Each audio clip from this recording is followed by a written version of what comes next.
At exactly 2:47 a.m., while an entire town slept, something invisible began to move. There were no sirens, no emergency broadcasts, and no warning knocks on doors. Oh, just air. By the time the sun rose, people would be dead in their beds without ever knowing why. For decades, this night would be erased from headlines, softened in official reports, and buried under carefully chosen words like incident and unavoidable exposure. But what really happened was far darker. This is the true story of how an American town was quietly sacrificed and how thousands paid the price in silence. It didn't appear in history textbooks or on tourist maps. It existed for one reason only: industry. Factories meant jobs. Jobs meant stability, and stability meant people trusted the system. For years, residents lived right beside massive chemical plants without a second thought. They were told the facilities were safe, regulated, and controlled. Company brochures promised progress, and the government promised oversight. But behind closed doors, internal reports told a completely different story. Engineers had raised concerns months before the disaster. Pressure valves were showing signs of fatigue. Storage tanks exceeded their recommended limits. Crucial emergency systems had failed multiple safety drills. Fixing all of it would have cost millions of dollars. So nothing was fixed. On the night it happened, the plant was running behind schedule. A minor malfunction occurred, nothing dramatic, just a pressure imbalance in one of the containment units. Then, at 2:47 a.m., a seal failed. A chemical compound, colorless, odorless, and heavier than air, began to escape into the open atmosphere. It didn't explode, it didn't burn, it crawled. Like a silent fog, it spread through the streets, seeping into homes through open windows and under doorways. People sleeping closest to the ground were hit first. Infants in their cribs, children, and elderly residents. Some of them never woke up. Others woke up gasping, their lungs on fire, vision blurred, and muscles refusing to move. Phones rang, but nobody answered. Lights stayed off. The town remained asleep. Inside the plant, operators finally noticed the abnormal readings. But instead of triggering the town-wide alarms, supervisors started making calls. Not to emergency services, but to company executives. By the time the authorities were finally notified, the gas had already done its work. And then came the decision that would define everything that followed: contain the story, not the leak, the story. Before dawn, law enforcement sealed off sections of the town. Medical staff were instructed to use vague, non-specific language on death certificates. The local media received pre-written statements. And the residents who survived were warned, some politely, some aggressively, not to speak. They were told it was for national security, for economic stability, for the greater good. Many believed them, others didn't. But fear has a powerful way of closing mouths. In the weeks and months that followed, people began experiencing strange symptoms, organ failures with no clear explanation, a spike in birth defects, unexplained neurological damage. Even pets and animals started dying suddenly in their own backyards. Doctors suspected chemical exposure, but lacked any concrete proof. The chemical's name was never released to the public. All the environmental tests were classified. The company did issue settlements, but quietly and under strict non-disclosure agreements. The town was never evacuated. Life was just normalized. Years later, government archives would reveal something truly chilling. The danger was known all along. The risks were calculated. And the cost in human life was considered acceptable. So it wasn't just an accident, it was a decision. This was only the beginning. Because what happened in the years after the leak might be even darker than the night it occurred. Thanks for watching. What happened next was never meant to be remembered. In the weeks after the first reports emerged, federal officials moved faster than the public ever realized. Not to help the people, but to control the narrative. Local newspapers were quietly contacted. Editors were told the incident was under investigation and advised not to publish speculative information. Radio stations received similar warnings. Television crews that arrived too early were turned away under the excuse of ongoing safety operations. Behind closed doors, a different conversation was taking place. Internal memos, later discovered decades after the fact, show that authorities already knew the true scale of the event within the first 48 hours. They knew it wasn't an isolated accident. They knew the exposure wasn't limited to one facility, and they knew the effects would not end in days, weeks, or even years. But admitting that truth would mean admitting failure on a catastrophic level. The affected area was quietly divided into zones. Residents closest to the source were told to evacuate temporarily. They were promised they could return soon. Some packed lightly, others left pets behind, believing they'd be back within days. They never returned. Those farther away were told nothing at all. They were left to wonder, to worry, and to breathe the air they were told was safe. Doctors in nearby hospitals began noticing a disturbing pattern. Patients arrived complaining of severe headaches, nausea, blurred vision, and sudden breathing difficulties. Some collapsed within hours. Others developed symptoms that didn't match any known illness. When physicians requested guidance, they were instructed to record causes as respiratory complications or unknown viral reactions. One doctor refused. He kept personal notes, detailed observations, timelines, names. His notes would later become one of the most important pieces of evidence, though at the time, it nearly cost him his career. Animals were affected first. Farmers reported livestock collapsing without warning. Birds fell from the sky. Fish floated to the surface of nearby rivers. When state environmental officers were asked to investigate, samples were collected, then quietly removed from local labs.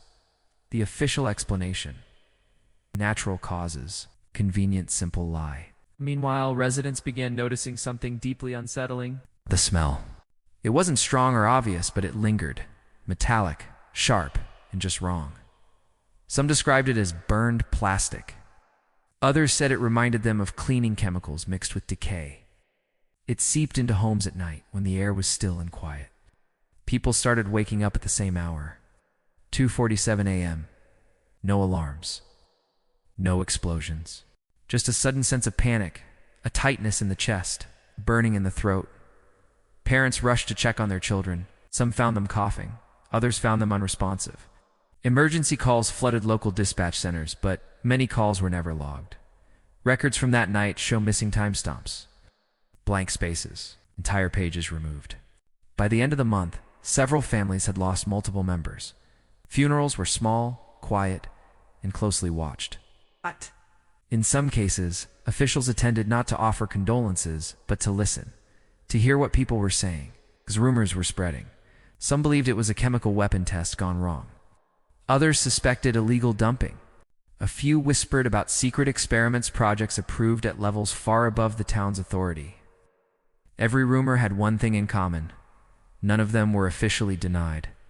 Instead, the town began to disappear. Funding was cut, public services were reduced, maps were updated, road signs were quietly removed. GPS databases were changed years later, but the process began almost immediately. Survivors were told to sign documents before receiving any assistance. The documents included non-disclosure clauses, written in dense legal language most people didn't fully understand. Those who refused found themselves without support. Those who signed were warned never to speak, and many never did, because the effects didn't stop. They lingered in blood tests, in birth defects, in cancers that appeared far too early, in memories that refused to fade. By the time the nation moved on to the next headline, this place had already been erased from public consciousness. But not from history. Because somewhere, buried deep in sealed archives and forgotten boxes, the truth was waiting. And it was far worse than anyone had imagined. By the time the public knew something was wrong, the damage was already irreversible. It started quietly in hospitals across 3 different counties. Strange pattern emerged. Patients flooding in with unexplained symptoms. Sudden catastrophic breathing failure, severe burns inside their lungs. Uncontrollable coughing fits. Organs shutting down without warning. The doctors were completely baffled. These patients had nothing in common. They didn't share jobs, live in the same neighborhoods, or have similar lifestyles. There was only one connection, a terrifying one. They all lived downwind. Meanwhile, local authorities were instructed to be vague. They used phrases like seasonal illness and environmental irritation. They told everyone there was no cause for concern. This official line was repeated over and over, as if saying it enough times could make it true. But behind the closed doors of boardrooms and government offices, the real story was unfolding. Internal reports painted a horrifyingly different picture. Engineers at the facility responsible had already pinpointed the failure. It was a single pressure valve installed years earlier. It was a cheap part, untested, and had never once been inspected. During a routine overnight operation, it had cracked. When that valve finally gave way, a toxic cloud escaped into the air. It was invisible. It was silent. And it was carried by wind patterns that nobody had bothered to monitor. Then, at 2:47 a.m., the wind shifted. That single moment would later be highlighted in classified meteorological data, underlined and stamped confidential. The change in wind direction was the turning point. The deadly gas began its silent journey through residential streets. It crept into basements and bedrooms. It filled schools and seeped into nursing homes. Some people simply never woke up. Others did, but only for a few agonizing moments, just long enough to feel their lungs burn from the inside out. The animals were the first to go. Dogs collapsed in the middle of a run. Birds fell lifeless from the trees. Farmers later reported their fields going completely silent just before dawn. And yet, there were no alarms, no sirens, no warnings. Emergency response teams were actually told to stand down, to wait until verification could be completed. That verification took hours, critical life-or-death hours. By the time evacuation orders were finally and quietly issued, the toxic cloud had already passed through, leaving devastation in its wake. What followed wasn't chaos. It was something far more chilling: control. Roadblocks materialized out of nowhere, with no explanation given. Armed personnel escorted families from their homes, ordering them to leave everything behind. Cameras were confiscated, phone calls were monitored. Journalists who rushed to the scene were either redirected or detained under completely unrelated pretenses. The residents were relocated, scattered across different states. They were forced to sign documents they were never allowed to read in full. Compensation was offered.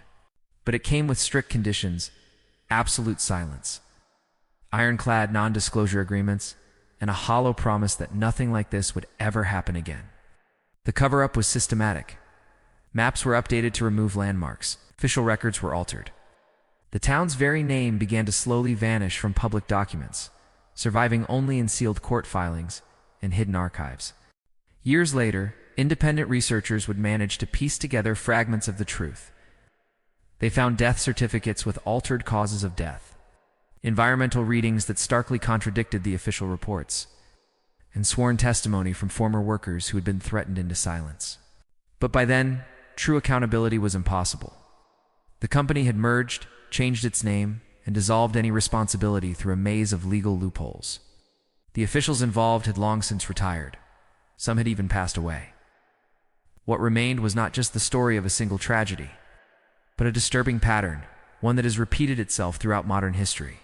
Disasters like this don't always happen because of ignorance or incompetence.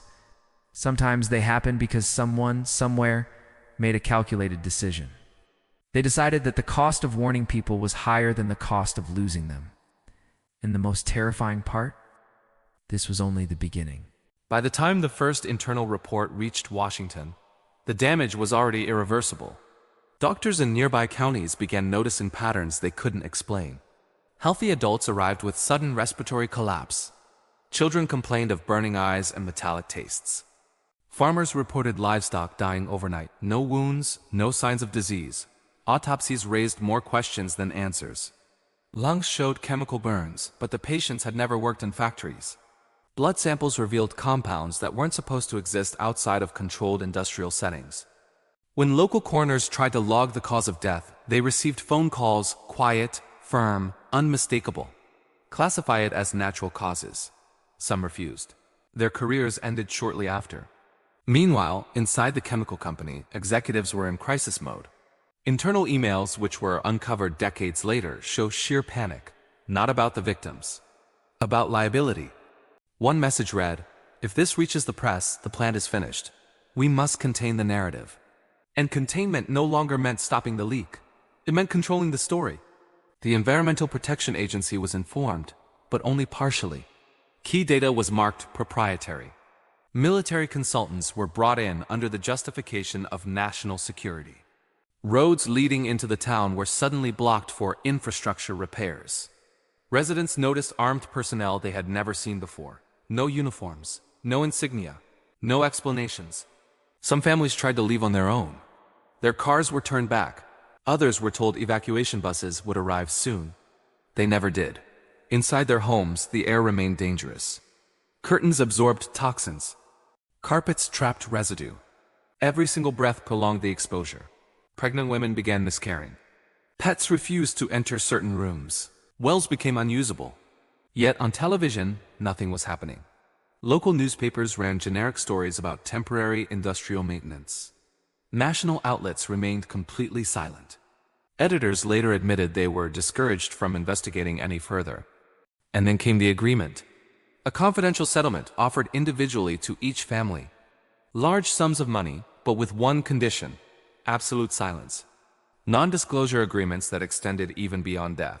Speak, and everything would be taken back. Some signed out of fear, some out of desperation, and some refused. Those who refused were relocated. Not moved, relocated. Their addresses disappeared from public records. School enrollments were voided. Employment histories were altered. It was as if they had never lived there at all. The town itself followed. Road signs were removed. Postal codes reassigned. Maps updated quietly. Satellite imagery blurred. Officially, the place never existed the way survivors remembered it. But memory doesn't erase so easily. Years later, classified documents would reveal a chilling conclusion reached by government scientists. The exposure levels were not accidental. They perfectly matched thresholds that had been tested in simulations, but were never meant to occur in civilian populations. Which raised a question no report ever answered. Was this disaster negligence, or was it allowed to happen? What happened next was never meant to be remembered. Officially, the incident was declared resolved. Files were stamped with finality, reports were conveniently shortened, and responsibility was diluted across so many departments that, in the end, no single person was held accountable. But history has a stubborn way of surviving, even when the paperwork says it shouldn't. In the weeks following the event, something strange began to surface. Hospitals in nearby regions quietly started reporting patients with symptoms that defied every medical textbook of the time. People were experiencing sudden respiratory failure, but their lungs showed no visible damage.